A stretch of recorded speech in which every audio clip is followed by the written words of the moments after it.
estuviéramos hablando, comillas, de hogares bien constituidos, de gente razonable, cariñosa y buena, al final del día, ¿te parece discriminatorio Me parece... por lo tanto atentatorio contra los derechos de que se haga una diferencia en el sentido de reconocer que la pareja de padres heterosexuales, a la luz de la situación que se vive en la sociedad actual, puede mejor cumplir su rol que la de pareja homosexual? Esa es la pregunta. Pero mira a dónde llegaste. Llegaste a un punto de discernimiento en que es absolutamente la igualdad de la situación de una con la otra.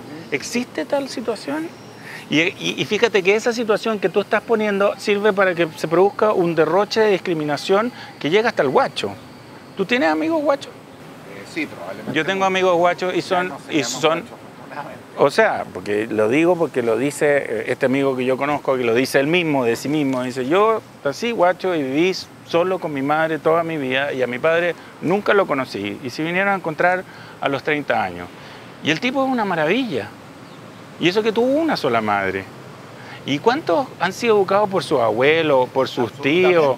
Entonces tú me dices que esas personas, como que esos hogares estaban menos calificados para educar a ese niño. No, estoy diciéndote que siendo sumamente abierto en la posibilidad de reconocer varios modelos de familia, no solamente el uniparental, sino que el caso de padres homosexuales, sean mujeres o hombres, no me parece ¿pero qué es la igualdad? poco atendible Sí. el que cuando estoy en condiciones de elegir, dado, porque además ponerlo en términos teóricos es muy fácil. Tú de repente dijiste una frase muy buena y te dije, ojo, porque miremos también lo que pasa con los niños. En esta sociedad, lo que probablemente pasa por los niños, uno podría eventualmente decir, quizás, solo quizás sea preferible tener una pareja heterosexual enfrente a una pareja homosexual si he de elegir entre una y otra en condiciones de escasez, y no significa eso menospreciando la segunda, sino reconociendo que hay alguna que se conecta mejor con este modelo social. ¿Eso a ti te parece extremadamente discriminatorio? A mí me parece extremadamente discriminatorio que el lugar, el centro de adopción, tenga un prejuicio anticipado frente a la situación que va a vivir ese niño en un hogar u otro, por el puro hecho de que un hogar sea heterosexual y el otro hogar sea biparental del mismo sexo. Sería como decir, ¿sabe que yo prefiero que las mamás no sean gordas? Porque la situación ideal del niño, y volvamos ya así como a la base esencial de todo esto, es haber sido criado por su padre y por su madre. O por sus padres que lo inseminaron artificialmente, o por sus padres, estoy hablando de dos madres, o por los padres que hicieron una inseminación artificial y después arrendaron un vientre, arrendar no es la palabra tampoco, sí, vientres de alquiler se llaman. Sí. Bueno, que en Estados Unidos ya es un hecho de la causa hace bastante rato. Ese sería el lugar ideal, ¿no es cierto? Ese lugar ideal no existe. Este niño fue abandonado por sus padres biológicos y está en una situación de desamparo. Y frente a esa sensación de ese lugar de desamparo, hay personas que están dispuestas a darle amor, cariño, oportunidades, etc. El hecho de decir de antemano el hombre y la mujer son mejor como modelo que una pareja del mismo sexo, necesariamente genera toda una cadena de... Pero no me lo acabas de decir tú, Pablo, sin darte cuenta. ¿Qué te dije, ve? Me acabas de decir que la situación ideal es su padre y su madre biológica, o sus padres biológicos o sus madres biológicas. Eso no ocurrido. Y para no ser majadero, la pregunta siguiente simplemente... No te dije que una sola, te di tres. Después de eso, ¿no hay una graduación habiéndose no cumplido el ideal? ¿En las otras no hay mejores y peores? Pero, Jorge, es que eso... ¿Cómo decirlo? ¿No hay algunas más ideales para no hablar de mejor y peores? ¿Tú crees que, por ejemplo, las posibilidades de darle a ese niño una mejor educación no debieran primar sobre la capacidad de ser más de acuerdo al modelo cultural en que vivimos? Probablemente, sí. Entonces, ¿por qué estamos discutiendo esto? Sí, lo que pasa es Discutamos entonces por cuáles son las familias que son capaces de brindar una mejor educación. Estamos discutiendo esto, Pablo, porque se funda en un cierto acuerdo, nos podrá parecer bueno o malo, de aquello que socialmente consideramos razonable. Tú de repente lo dijiste en forma súper ingeniosa, dijiste, bueno, dos madres, 3 o 4, ¿por qué no? ¿Por qué eso no funciona? Más allá de que me parece súper ingenioso decirlo, por una razón más o menos obvia, porque efectivamente sería ideal del punto de vista de las posibilidades de desarrollo económico, educación y todo, que los niños tuvieran 4 padres, pero ¿por qué eso no funciona? ¿Por qué nos parece contraintuitivo? Porque se apartan, nos guste o no nos guste, y a eso quiero ir. Hay una cuestión cultural sumamente fuerte, y yo creo que desde mi modesto modo de entender, no siendo gay, siendo un heterosexual, no habiendo vivido la sensación de marginalidad, de sentirme peleando por aquello que debería ser obvio, no sé si la lucha acertada es tratar de navegar el sentido común o ir contra el sentido común, sobre todo cuando creo que esto tiene mucho menos que ver con ley y más que ver con que tú has dicho palabras que me dice lo que se considera razonable, lo que se considera el sentido común. Para mí, el sentido común, desde que tengo conciencia sexual, ha sido meterme en la cama con un hombre y amar a hombres profundamente, con todo el alma y con todo el corazón y con todos los medios que la vida me ha dado. ¿Tú consideras que el sentido común es un acto como también de lo que hablábamos, de promedio? Somos diferentes. De hecho, sí, por definición. Pero eso es lo que pasa, que las sociedades pluriculturales en las que vivimos ahora y a la que aspiramos vivir, en la cual yo quiero vivir y que por eso lucho, son sociedades en que tenemos igualdad de derechos jurídicos y de derechos ciudadanos, y que cada uno de nosotros puede vivir su subjetividad y su mundo cultural con completa libertad. Entonces, tú no puedes decir que eso es razonable. Es lo mismo que yo te dijera a ti que lo menos razonable del mundo me parece que un hombre se meta con una mujer. Lo que pasa que, Pablo, que fíjate que porque tú estás apelando como a una verdad histórica. No. Sí. Contrario a lo que parece, estamos de acuerdo en todos los casos. En el único que tenemos un desacuerdo es aquel caso que no involucra a 2 personas adultas, que es el caso de la posibilidad de adoptar. El matrimonio te lo doy, pero antes de empezar la conversación y de ahí para abajo todo el resto. Nuestra única diferencia estriba en aquella decisión que afecta a una persona que no tiene el discernimiento adulto para tomarla por sí misma, y respecto a la cual, por razones obvias, por eso... Pero tú no notas que es un círculo vicioso discriminatorio, porque dice, no vayamos a adoptar al niño por 2 padres o 2 madres, porque el niño después va a sufrir discriminación porque viene de un hogar gay. O que el niño finalmente está en una posición desventajosa frente a otro hogar.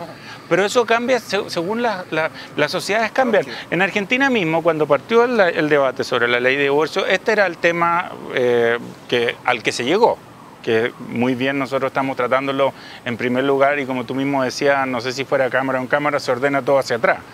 Pero esa discusión, al principio, el sentido común, o lo razonable que tú llamas, era, el 30% decía que le parecía que un niño podía ser criado, amado y lanzado a la vida con todas las mismas posibilidades por una familia gay, y que no, y el 70% estaba en contra. Cuando se aprobó la ley era exactamente al contrario el porcentaje. En este minuto el 70% de los argentinos considera que una pareja gay para un niño es un lugar y un hogar tan vital, tan vivo y tan lleno de fuerza como cualquier otro. El sentido común de las sociedades cambia cuando tú cambias los derechos. Es lo mismo que decir... Eso es muy de abogado. No es de abogado, es cosa de observarse. Lo digo en buena onda. En Estados Unidos el matrimonio interracial estuvo prohibido en algunos estados hasta el año 67. Y uno de los argumentos que se usaba decía, pobres niños, ¿qué van a hacer esos pobres niños si tienen un padre negro y una madre blanca? Que era el peor caso. A todo esto no les importaba tanto cuando la madre era negra y cuando el padre era blanco. Era la mujer blanca, virtuosa, no sé, una representación virginal, que se metía con un negro que la corrompía, la que hacía supuestamente que estos niños después iban a sufrir. Entonces se prohibía, ¿por qué? Pensando en la protección de los niños. ¿Te fijas que al final es un círculo vicioso? Porque estás poniendo en los niños la discriminación que está en los adultos. Está bien, Pablo. Sí, mira, yo creo que mi único punto, y probablemente no vamos a tener un acuerdo, bienvenido sea, de eso se trata los debates además, es que yo me resisto a creer que estemos en presencia siempre de una discriminación, lo digo en sentido peyorativo, de creer que hay una cuestión que es mala versus otra que es buena. No, pero tú estás siendo biologista, sin duda estás siendo biologista. Estás diciendo que finalmente el gameto, yo eso lo escuchaba a Sara Nava, y tú lo tienes disfrazado de un muy bonito discurso pero tú dices que al final liberal. soy un impenitente conservador. Eres igual a la Sara Nava que dice que el gameto masculino se junta con el gameto femenino y ese es el origen del mundo y todo lo demás está mal. Y eso no está mal. Está mal, es peor, es de menor calidad, no es tan bueno. Entonces, o porque cómo encajan los genitales, o bueno, siempre todos estos discursos son derivaciones, la leche materna, ¿para qué decir? Son derivaciones biologistas de la existencia. Y no me parece que nosotros vivamos en ese mundo ya hace mucho tiempo. Y nosotros vivimos en convenciones que van variando. Y yo diría, como tú muy bien dices, que lo más difícil siempre es cambiar las convenciones. Después las costumbres y después las leyes. O sea, una ley es mucho más fácil de cambiar que una convención. Y estoy de acuerdo también de que esta convención quizás sea la más difícil de cambiar. Pero no me parece que sea inviolable, no me parece que sea inobjetable. Me parece absolutamente objetable, porque la igualdad es solamente de derecho y digamos, la pluralidad es de hecho. A eso es lo que me refiero. Entonces, ¿qué es lo que espero yo? Que una señora que esté sentada detrás de un mostrador en una casa de adopción sea capaz de tener la mente suficientemente abierta para que piense en el mejor futuro para ese niño y no en que hombre-mujer es mejor que mujer-mujer. Pablo, no puedo sino hacerte esta pregunta. Después de toda esta discusión y cuando te escuchaba, ¿cuánto de esto tiene que ver con lo obvio y es este sentido de justicia, de mayor igualdad, de evitar las discriminaciones odiosas? Pero ¿cuánto también quizás con el anhelo personal tuyo de ser papá? Mira, yo nunca he tenido el anhelo personal de ser padre, nunca de una manera apasionada o al menos consciente. Ya sabemos que los caminos del inconsciente son insondables y en ese sentido no podría negar que en más de algún momento eso haya estado ahí palpitando y moviéndome. Incluso ahora la novela que estoy escribiendo, el personaje principal tiene 26 años y podría ser perfectamente mi hijo. Y quizá mi inconsciente me está pidiendo hablar sobre cómo sería mi hijo si es que hubiera existido. Pero fíjate que yo nací al mundo gay y a mi apertura en un momento en que eso era impensable. Y estaba completamente fuera de la discusión. Y lo que sí te puedo decir es que a veces me pregunto cómo habría sido mi vida si yo hubiera tenido estas oportunidades. Cómo habría sido mi relación de pareja o mis relaciones de pareja. Cómo hubiera sido la relación que yo tuve con mi familia, con mis padres. Cómo hubiera sido para mis padres tener un nieto mío. ¿Por qué no habláis en pasado? Como si mis padres están muertos. De acuerdo, pero respecto a tu posibilidad es una cuestión latente, ¿no? Sí, es que, mira, tengo...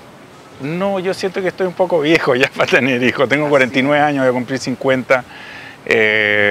No sé, tendría que tener al lado a alguien que tuviera un entusiasmo loco por esto y por sacar a un niño adelante, que me parece que es un trabajo y una dedicación muy grande. Y yo he encontrado no sé, pues mi realización en la literatura y en ese sentido me falta tiempo y me faltan días y en todo momento quisiera tener otro día de yapa en la semana.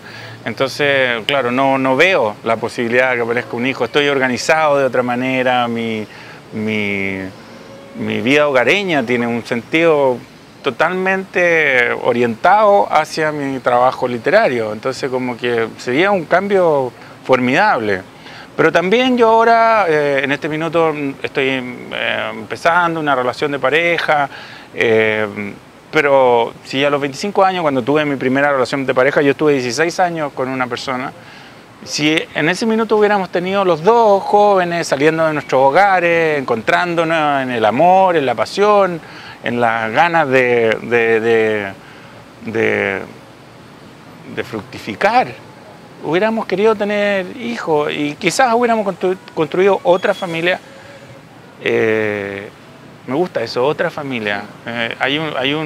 Yo tengo un texto que se llama Las Otras Familias y después Emma de Ramón y la Karen Atala fundaron una ONG que se llama Las Otras Familias, porque somos otra familia y eso es lo que queremos compartir con la sociedad. Incluso en mi caso, que yo no soy una persona en este minuto que tenga en la cabeza como la posibilidad de tener un hijo, yo y una pareja podríamos construir una familia y decididamente esto habría afectado mi vida y yo creo que de una manera positiva, fíjate.